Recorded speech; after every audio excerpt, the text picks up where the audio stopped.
কি ব্যাপার? স্যার আমি আপনাকে ভালোবাসি স্যার। তুমি গেট লাগাইছো কেন? বোকা নাকি? স্যার আপনি বুঝতেছেন না? আপনি এখানে দাঁড়ান স্যার। পারো আমি স্যার আপনি আমাকে চেষ্টা করেন। আরো প্লিজ, আমি তোমার শিক্ষা, তুমি সরানো থেকে। স্যার না স্যার এখানে আপনি একবার বুঝতে চেষ্টা করেন স্যার প্লিজ। স্যার আরে প্লিজ ডোন্ট টাচ মি, আমি তোমাকে বলতেছি। স্যার, আপনি আমাকে আমাকে টাচ করো না, পারো আমি তোমাকে বলতেছি হাত ছাড়ো। তুমি হাত ছাড়ো, আমি তোমাকে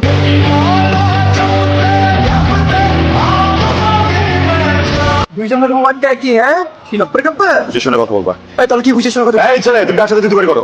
এই কি আমাদের মোবাইলটা কি করছ স্যার? যাবে ওখান থেকে। কি বেরো? যাবে ওখান থেকে। তো রেপিস বেটা। দেবস মানে? হ্যাঁ সেটা তাহলে কি করতেছস? মুখ সামলায় কথা বলবা। তবে কি শিক্ষকের সাথে গিয়ে কথা বলতে হয়, কনসেন্স হয় না। স্যার আপনি জানেন না স্যার ওই চলে স্যার ওই স্যার ওর রুমকে তো তেল কি হচ্ছে স্যার? স্যার আমি এক্সপ্লেন করতেছি। বিষয়টা হচ্ছে ও একটু উগ্র স্বভাবের, আপনি জানেন। এখানে একটা মিসআন্ডারস্ট্যান্ডিং হয়েছে। বারো বাচ্চা মানুষ যে কোনো একটা কারণে না বুঝেও গেটে লাগাই ফেলছে। আমি বিষয়টা আপনার সাথে অফিসে বসে সব কিছু বলতেছি, আপনাদের ওদের সঙ্গে পাঠাবেন। কি বুঝে হ্যাঁ এই ছেলে, মুখ সামলায় কথা বলা বলছে তোমাকে। কে ওর বলতেছে জি স্যার। ও আসলে বাচ্চা মানুষ তো বুঝিনি, আমি বুঝতে পারো। এ কথা সত্যি তো গেট লাগাইছো? সাত্বিক বলছে। না স্যার মিথ্যা কথা বলতেছে। স্যার আমাকে রুমে দেখে দরজা লাগাই দেয়। স্যার আমাকে মোলেস্ট করে ট্রাই করে, ব্যাট টাচ করে ট্রাই করে।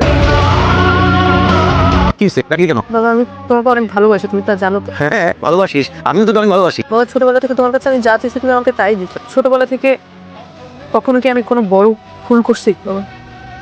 আরে ভুল তো সবাই করে, সব বাচ্চারাই করে, তুইও করছিস। হ্যাঁ আমি তোর একটু আহ্লাদ বেশি দিছি আর কি। হ্যাঁ কি হয়েছে বল, কি? বাবা আমি অনেক বড় একটা ভুল করছি, তুমি কি আমাকে মাফ করবা? আরে কি উল্টা পাল্টা বলতেছিস, মানে কি হয়েছে বল। একটু পরে মিটিং আছে, মুখে মজা আসবে, বল বল যা বল আরে বল। বাবা সেদিন কলেজের ঘটনা আরমান স্যারের কোনো দোষ ছিল না। ক্লাসের গেট রুমটা আমি আটকাই দিই, বন্ধ করে আমি বলি আমি তাকে ভালোবাসি। আমি অনেক অস্থির হয়ে যাই, আমি অস্থির হয়ে যাওয়ার কারণে অনেক উল্টাপাল্টা বকতে থাকি, বলি আমি তাকে ভালোবাসি, আমি তাকে ছাড়া বাঁচতে পারবো না, একটু পাগলামি করে ফেলি। কিন্তু হঠাৎ যখন ছেলেপেলে দরজা ধাক্কা দেয় তখন আমি ঘাবড়ে যাই, আমি গেট খুলে মিথ্যা কথা বলি। আমি তখন মিথ্যা কথা বলি যে স্যার আমাকে মোলেস্ট করার ট্রাই করে, স্যার আমাকে ব্যাট টাচ করে, কিন্তু ওগুলো সব মিথ্যা কথা। স্যারের কোনো দোষই নেই, সব দোষ আমার। কিন্তু বাবা এত কিছু জানার পর তুমি এত কোনো রিয়েক্ট করা না, এটা তো বাবা স্বাভাবিক না। বাবা আমি স্যারের কাছে মাফ চেতে চাই। বাবা আমার স্যারকে খুঁজে পাচ্ছি না কোথাও। বাবা আমি চাই তুমি আমাকে স্যারের কাছে নিয়ে যাও, দরকার আমি পা ধরে মাফ চাইবো বাবা। কি বলতেছিস কি? কি কি এগুলি এখন কেন বলিস তুই? আমি বুঝতে কেন বলি সব করছে। ও কি হয়েছে? ভাই স্যার আপনি যেভাবে বলছেন সব মনে নেন নিশ্চয়। থ্যাংক ইউ আপনাকে, অনেক অনেক ধন্যবাদ। হ্যাঁ আমি তাহলে আসছি। জি আমার কোনো সমস্যা হয় না। এই কথাটা এখন গুরুত্বপূর্ণ না।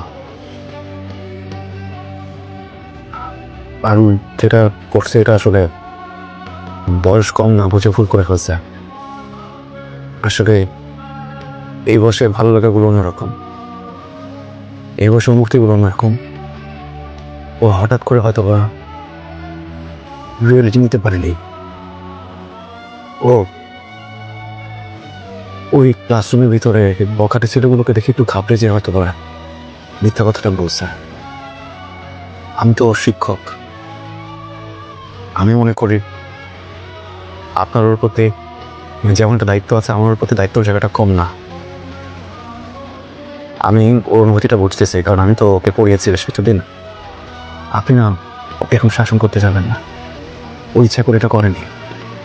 আপনি যদি ওকে এখন শাসন করেন ও ব্রেকডাউন করবে, আর আগের মতো পড়ালেখা করতে পারবে না, কলেজে আসতে পারবে না। আমি ওকে মাফ করে দিয়েছি।